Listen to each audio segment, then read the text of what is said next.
नमस्ते दोस्तों, कैसे हैं आप सब। आप सुन रहे हैं कामनी वाजपेयी की आवाज में निर्मल वर्मा जी की लिखी कहानी दहलीज।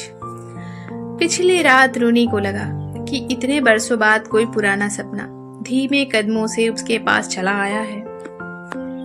वही बंगला था, अलग कोने में पत्तों से घिरा हुआ। वह धीरे धीरे फाटक के भीतर घुसी। मौन की अथाह गहराई में लॉन डूबा है। शुरू मार्च की बसंती हवा घास को सिहरा सहला जाती है। बहुत बरसों पहले के एक रिकॉर्ड की धुनी छतरी के नीचे से आ रही थी। ताश के पत्ते घास पर बिखरे हैं। लगता है जैसे समी भाई अभी खिलखिलाकर हंस देंगे और आपा बंगले के पिछवाड़े क्यारियों को खोदती हुई पूछेंगी, रूनी जरा मेरे हाथों को तो देख, कितने लाल हो गए हैं। इतने बरसों बाद रूनी को लगा कि वह बंगले के सामने खड़ी है और सब कुछ वैसा ही है जैसा कभी बरसों पहले मार्च के एक और दिन की तरह था। कुछ भी तो नहीं बदला, वही बंगला है। मार्च की खुश्क गर्म हवा साए साए करती चली आ रही है। सूनी सी दोपहर को पर्दे के रिंग धीमे धीमे खनखना जाते हैं और वह घास पर लेटी है। बस अब अगर मैं मर जाऊं, उसने उस घड़ी सोचा था। लेकिन वह दोपहर ऐसी ना थी कि केवल चाहने भर से कोई मर जाता। लॉन के कोने में 3 पेड़ों का झुरमुट था। ऊपर की फुनगियां एक दूसरे से बार बार उलझ जाती थी। हवा चलने से उनके बीच आकाश की नीली फांक कभी मूंद जाती थी, कभी खुल जाती थी। बंगले की छत पर लगे एरियल पोल के तार को देखो देखो तो घास पर लेटकर अधमुदी आंखों से रूनी ऐसे ही देखती है। तो लगता है कैसे वह हिल रहा है हौले हौले। अनछिप आंखों से देखो, पलक बिल्कुल ना मूंद। अनछिप आंखों से देखो तो लगता है जैसे तार बीच में ही काटता जा रहा है और 2 कटे हुए तारों के बीच आकाश की नीली फाक आंसू के सतह पर हल्के हल्के तैरने लगती है। हर शनिवार की प्रतीक्षा हफ्ते भर की जाती है। वह जेली को अपने स्टॉम्प एल्बम के पन्ने खोलकर दिखाती है और जेली अपनी किताब से आंखें उठाकर पूछती है, अर्जेंटीना कहाँ है, सुमात्रा कहाँ है। वह जेली के प्रश्नों के पीछे फैली हुई असीम दूरियों के धूमिल छोर पर आ खड़ी होती है। हर रोज नए नए देशों के टिकटों से एल्बम के पन्ने भरते जाते हैं और जब शनिवार की दोपहर को सम्मी भाई होटल से आते हैं तो जेली कुर्सी से उठ खड़ी होती है। उसकी आंखों में एक घुली घुली सी ज्योति निखर आती है और वह रूनी के कंधे झिझकोड़ कर कहती है, जा जरा भीतर से ग्रामोफोन तो ले आ। रूनी क्षण भर रुकती है, वह जाए या वहीं खड़ी रहे। जेली उसकी बड़ी बहन है। उसके और जेली के बीच बहुत से वर्षों का सूना लंबा फासला है। उस फासले के दूसरे छोर पर जेली है, सम्मी भाई हैं। वह उन दोनों में से किसी को नहीं छू सकती। वे दोनों उससे अलग जीते हैं। ग्रामोफोन महज एक बहाना है। उसे भेजकर जेली सम्मी भाई के संग अकेली रह जाएगी और तब पीली रोशनी में भीगी घास के तिनकों पर रेंगती हरी गुलाबी धूप और दिल की धड़कन, हवा, दूर की हवा के मटियाले पंख एरियल पोल को सहला जाते हैं। सर्र सर्र और गिरती हुई लहरों की तरह झाड़ियां झुक जाती हैं। आंखों से फिसलकर वह बूंद पलकों की छाह में कांपती है, जैसे वह दिल की धड़कन है जो पानी में उतर आई है। सम्मी भाई जब होटल से आते हैं तो वे सब उस शाम लॉन के बीचों बीच कैनवास की पैरासूटनुमा छतरी के नीचे बैठते हैं। ग्रामोफोन पुराने जमाने का है। सम्मी भाई हर रिकॉर्ड के बाद चाबी देते हैं। जेली सुई बदलती है और वह रूनी चुपचाप चाय पीती रहती है। जब कभी हवा का कोई तेज झोंका आता है तो छतरी धीरे धीरे डोलने लगती है। उसकी छाया चाय के बर्तन, टिकोरजी और जेली के सुनहरे बालों को हल्के से बुहार दे जाती है और रूनी को लगता है कि किसी दिन हवा का इतना जबरदस्त झोंका आएगा कि छतरी धड़ाम से नीचे आ गिरेगी और वो तीनों उसके नीचे दबकर मर जाएंगे। सम्मी भाई जब अपने होटल की बातें बताते हैं तो वह और जेली विस्मय और कौतूहल से टुकुर टुकुर उनके चेहरे, उनके हिलते हुए होठों को निहारती है। रिश्ते में सम्मी भाई चाहे उनके कोई न लगते हों, किंतु उनसे जान पहचान इतनी पुरानी है कि अपने पराये का अंतर कभी उनके बीच आया हो याद नहीं पड़ता। हॉस्टल में जाने से पहले जब वह इस शहर में आए थे तो अब्बा के कहने पर कुछ दिन उन्हीं के घर रहे थे। अब कभी वह शनिवार को उनके घर आते हैं तो अपने सत्संग जेली के लिए यूनिवर्सिटी लाइब्रेरी से अंग्रेजी के उपन्यास और अपने मित्रों से मांगकर कुछ रिकॉर्ड लाना नहीं भूलते। आज इतने वर्षों बाद भी जब उसे सम्मी भाई के दिए हुए अजीब गरीब नाम याद आते हैं तो हंसी आए बिना नहीं रहती। उनकी नौकरानी मेहरू के नाम को 4 चांद लगाकर सम्मी भाई ने उसे कब सदियों पहले की सुकुमार शहजादी मेहरुनिशा बना दिया कोई नहीं जानता। वह रेहाना से रूनी हो गई और आपा पहले बेबी बनी, उसके बाद जेली, आइसक्रीम और आखिरी में बेचारी सिर्फ जेली बनकर रह गई। सम्मी भाई के नाम इतने बरसों बाद भी लॉन की घास और बंगले की दीवारों से लिपटी बेल लताओं की तरह चिरंतन और अमर हैं।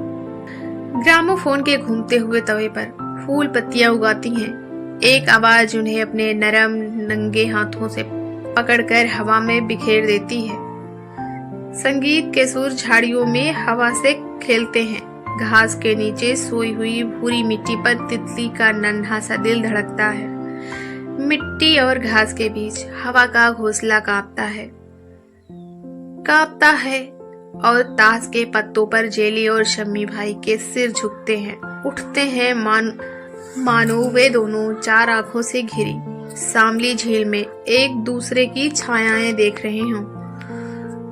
और शम्मी भाई जो बात करते हैं उस पर विश्वास करना न करना कोई माने नहीं रखता। उनके सामने जैसे सब कुछ छूट जाता है, सब कुछ खो जाता है और कुछ ऐसी चीजें हैं जो चुप रहती हैं और जिन्हें जब रूनी रात को सोने से पहले सोचती है तो लगता है कि कहीं एक गहरा धुंधला सा गड्ढा है जिसके भीतर वह फिसलते फिसलते बच जाती है और नहीं गिरती है तो मोह रह जाता है न गिरने का। और जेली पर रोना आता है, गुस्सा आता है।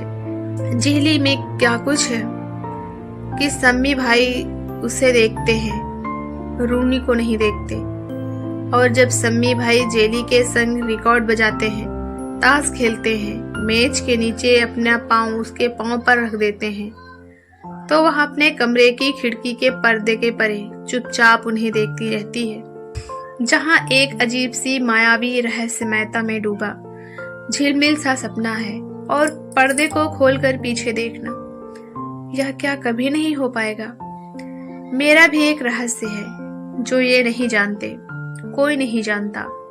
रूनी ने आंखें मूंद कर सोचा, मैं चाहूं तो कभी भी मर सकती हूँ उन 3 पेड़ों के झुरमुट के पीछे, ठंडी गीली घास पर, जहां से हवा में डोलता हुआ एरियल पोल दिखाई देता है। हवा में उड़ती हुई सम्मी भाई की टाई, उनका हाथ जिनकी हर अंगुली के नीचे कोमल सफेद खाल पर लाल लाल से गड्ढे उभर आए थे, छोटे छोटे चांद से गड्ढे जिन्हें अगर छुओ, मुट्ठी में भींचो, हल्के हल्के से सहलाओ तो कैसा लगेगा, सच कैसा लगेगा। किंतु सम्मी भाई को नहीं मालूम कि वह उसके हाथ को देख रही है। हवा में उड़ती हुई उनकी टाई उनकी झिपझिपाती आंखों को देख रही है। ऐसा क्यों लगता है कि एक अपरिचित डर की खट्टी खट्टी सी खुशबू उसे अपने में धीरे धीरे घेर रही है। उसके शरीर के एक अंग की गांठ खुलती जा रही है। मन रुक जाता है और लगता है कि लौन से बाहर निकलकर वह धरती के अंतिम छोर तक आ गई है और उसके परे केवल दिल की धड़कन है, जिसे सुनकर उसका सिर चकराने लगता है। क्या उसके संग ही यह होता है, या जेली के संग भी? तुम्हारी एल्बम कहाँ है? सम्मी भाई धीरे से उसके सामने आकर खड़े हो गए। उसने घबराकर सम्मी भाई की ओर देखा। वह मुस्कुरा रहे थे। जानती हो इसमें क्या है? सम्मी भाई ने उसके कंधे पर हाथ रख दिया। रूनी का दिल धौकनी की तरह धड़कने लगा। शायद सम्मी भाई वही बात कहने वाले हैं जिसे वह अकेले में रात को सोने से पहले कई बार मन ही मन सोच चुकी है। शायद इस लिफाफे के भीतर एक पत्र है जो सम्मी भाई ने चुपके से उसके लिए, केवल उसके लिए लिखा है। उसकी गर्दन के नीचे फ्रॉक के भीतर से ऊपर उठती हुई कच्ची सी गोलाइयों में मीठी मीठी सी सुइयां चुभ रही हैं। मानो सम्मी भाई की आवाज ने उसकी नंगी पसलियों को हौले से उमेट दिया हो। उसे लगा चाय की केतली की टिकोची पर जो लाल नीली मछलियां काढ़ी गई हैं, वे अभी उछलकर हवा में तैरने लगेंगी और सम्मी भाई सब कुछ समझ जाएंगे। उनसे कुछ भी ना छिपा रहेगा। सम्मी भाई ने वह नीला लिफाफा मेज पर रख दिया और उसमें से टिकट निकालकर मेज पर बिखेर दिया। ये तुम्हारी एल्बम के लिए हैं। वह एकाएक कुछ समझ नहीं सकी। उसे लगा जैसे उसके गले में कुछ फंस गया है और उसकी पहली और दूसरी सांस के बीच एक खाली अंधेरी खाई खुलती जा रही है। जेली, जो माली के फावड़े से क्यारी खोदने में जुटी थी, उनके पास आकर खड़ी हो गई और अपनी हथेली हवा में फैलाकर बोली, देख रूनी, मेरे हाथ कितने लाल हो गए हैं। रूनी ने अपना मुंह फेर लिया। वह रोएगी, बिल्कुल रोएगी, चाहे जो कुछ हो जाए। चाय खत्म हो गई थी। मेहरुनिसा ताश और ग्रामोफोन भीतर ले गई और जाते जाते कह गई कि अब्बा उन सबको भीतर आने के लिए कह रहे हैं, किंतु रात होने में अभी देर थी और शनिवार को इतनी जल्दी भीतर जाने के लिए किसी के मन में कोई उत्साह नहीं था। सम्मी भाई ने सुझाव दिया कि वे कुछ देर के लिए वाटर रिजर्वायर तक घूमने चलें। उस प्रस्ताव पर किसी को कोई आपत्ति नहीं थी और वे कुछ ही मिनटों में बंगले की सीमा पार करके मैदान की ऊबड़ खाबड़ जमीन पर चलने लगे। चारों ओर दूर दूर तक भूरी सूखी मिट्टी के ऊंचे नीचे टीलों और ठूहों के बीच बेरी की झाड़ियां थीं। छोटी छोटी चट्टानों के बीच सूखी घास उगाई थी। सड़ते हुए पीले पत्तों से एक अजीब नशीली सी बोझिल कसौली गंधा रही थी। धूप की मैली तहों पर बिखरी बिखरी सी हवा थी। सम्मी भाई सहसा चलते चलते ठिठक गए। रूनी कहाँ है? अभी तो हमारे साथ आगे चल रही थी। जेली ने कहा। उसकी सांस ऊपर चढ़ती है और बीच में ही टूट जाती है। दोनों की आंखें मैदान के चारों तरफ घूमती हैं। मिट्टी के ठूहों पर पीली धूल उड़ती है, लेकिन रूनी वहां नहीं है। बेर की सूखी मटियाली झाड़ियां हवा में सरसराती हैं, लेकिन रूनी वहां नहीं है। पीछे मुड़कर देखो तो पगडंडियों के पीछे पेड़ों के झुरमुट में बंगला छिप गया है। लॉन की छतरी छिप गई है। दोनों की आंखें मैदान के चारों ओर घूमती हैं। मिट्टी के ठूहों पर पीली धूल उड़ती है, लेकिन रूनी वहां नहीं है। बेर की सूखी मटियाली झाड़ियां हवा में सरसराती हैं, लेकिन रूनी वहां नहीं है। पीछे मुड़कर देखो तो पगडंडियों के पीछे पेड़ों में झुरमुट में बंगला छिप गया है। लॉन की छतरी छिप गई है, केवल उनके शिखरों के पत्ते दिखाई देते हैं और कुछ फुनगियों का हरापन सफेद चांदी में पिघलने लगा है। धूप की सफेदी पत्तों से चांदी की बूंदों से टपक रही है। वे दोनों चुप हैं। सम्मी भाई पेड़ की टहनी से पत्थरों के इर्द गिर्द टेढ़ी मेढ़ी आकृतियां खींच रहे हैं। जेली एक बड़े से चौकोर पत्थर पर रुमाल बिछाकर बैठ गई है। दूर मैदान के किसी छोर से स्टोर कटर मशीन का घरघराता स्वर सफेद हवा में तिड़ताता है, मुलायम रुई में ढकी हुई आवाज की तरह, जिसके नुकीले कोने झर गए हैं। तुम्हें यहाँ आना बुरा तो नहीं लगता? सम्मी ने धरती पर सिर झुकाए धीमे से पूछा। तुम झूठ बोले थे, जेली ने कहा। कैसा झूठ जेली? तुमने बेचारी रूनी को बहकाया था। अब वह न जाने कहाँ हमें ढूंढ रही होगी। वह वाटर रिजर्वायर की ओर गई होगी। कुछ ही देर में वापस आ जाएगी। सम्मी भाई उसकी ओर पीठ मोड़े टहनी से धरती पर कुछ लिख रहे हैं। जेली की आंखों पर एक छोटा सा बादल उमड़ आया है। क्या जिंदगी में कभी कुछ नहीं होगा? उसका दिल रबर के छल्ले की मानिंद खिंचता जा रहा है, खिंचता जा रहा है। सम्मी तुम यहाँ मेरे संग क्यों आए हो? और वह बीच में ही रुक गई। उसकी पलकों पर रह रह कर एक नरम सी आहट होती और वे मूंद जाती। अंगुलियां स्वयं चालित सी मुट्ठी में भीज जाती, फिर अवश्य आप ही आप खुल जाती है। जेली सुनो। सम्मी भाई जिस टहनी से जमीन को कुरेद रहे थे, वह टहनी कांप रही है। सम्मी भाई के इन दो शब्दों के बीच कितने पत्थर हैं, बरसों सदियों के पुराने खामोश पत्थर। कितनी उदास हवा है और मार्च की धूप है, जो इतने बरसों बाद इस शाम को उनके पास आई है और फिर कभी नहीं लौटेगी। सम्मी भाई प्लीज प्लीज, जो कुछ कहना है अभी कह डालो, अभी कह डालो, इसी क्षण कह डालो। क्या आज शाम कुछ नहीं होगा? क्या जिंदगी में कभी कुछ नहीं होगा? ऊबड़ खाबड़ धरती पर उनकी खामोश छायाएं ढलती हुई धूप में सिमटने लगी। ठहरो। बेर की झाड़ियों के पीछे छिपी हुई रूनी के होठ फड़क उठे। ठहरो एक क्षण। लाल भूरे भूरे पत्तों की ओट में भूला हुआ सपना झांकता है। गुनगुनी सी सफेद हवा, मार्च की पीली धूप, बहुत दिन पहले सुने हुए रिकॉर्ड की जानी पहचानी ट्यून जो चारों ओर फैली घास के तिनकों पर बिछल गई है। सब कुछ इन दो शब्दों पर थिर हो गया है, जिन्हें सम्मी भाई ने टहनी से धूल कुरेदते हुए धरती पर लिख दिया था। Jelly love. जेली ने उन शब्दों को नहीं देखा। इतने बरसों बाद आज भी जेली को नहीं मालूम कि उस शाम सम्मी भाई ने कांपती टहनी से जेली के पैरों के पास क्या लिख दिया था। आज इतने लंबे अरसे बाद समय की धूल इन शब्दों पर जमी हुई। सम्मी भाई, वह और जेली तीनों एक दूसरे से दूर दुनिया के अलग अलग कोनों में चले गए हैं। किंतु आज भी रूनी को लगता है कि मार्च की उस शाम की तरह वह बेर की झाड़ियों के पीछे छिपी खड़ी है। सम्मी भाई समझे थे कि वह वाटर रिजर्वायर की ओर चली गई थी, किंतु वह सारे समय झाड़ियों के पीछे सांस रोके निस्पंद आंखों से उन्हें देखती रही थी, जिस पर कुछ देर पहले तक सम्मी भाई और जेली बैठे थे। आंसुओं के पीछे से सब कुछ धुंधला धुंधला सा हो जाता है। सम्मी भाई का कांपता हाथ, जेली की अधमुदी सी आंखें, क्या वह उन दोनों की दुनिया में कभी प्रवेश नहीं कर पाएगी? कहीं सहमा सा जल है और उसकी छाया है। उसने अपने को देखा है और आंखें मूंद ली हैं। उस शाम की धूप के परे एक हल्का सा दर्द है, आकाश के उस नीले टुकड़े की तरह जो आंसू के एक कतरे में ढरक आया था।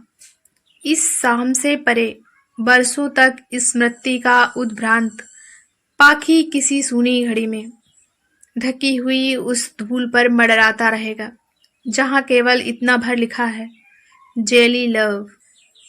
उस रात जब उसकी नौकरानी मेहरूनिसा छोटी बीवी के कमरे में गई तो स्तब्ध सी खड़ी रह गई। उसने रूनी को कभी पहले ऐसा ना देखा था। छोटी बीबी आज अभी से सो गई। मेहरू ने बिस्तर के पास आकर कहा। रूनी चुपचाप आंखें मूंदी लेटी है। मेहरू और पास खिसक आई, धीरे से उसके माथे को सहलाया। छोटी बीबी, क्या बात है? और तब रूनी ने अपनी पलकें उठा ली, छत की ओर एक लंबे क्षण तक देखती रही। उसके पीले चेहरे पर एक रेखा खिंचाई, मानो वह एक दहलीज हो जिसके पीछे बचपन सदा के लिए छूट गया हो। मेहरू, बत्ती बुझा दे, उसने संयत निर्विकार स्वर में कहा। देखती नहीं, मैं मर गई हूं। अभी आप सुन रहे थे निर्मल वर्मा जी द्वारा लिखी कहानी दहलीज। कहानी आपको कैसी लगी प्लीज़ कमेंट करके ज़रूर बताएं। अगर आप हमारे चैनल पर नए हैं तो लाइक, सब्सक्राइब और शेयर करें।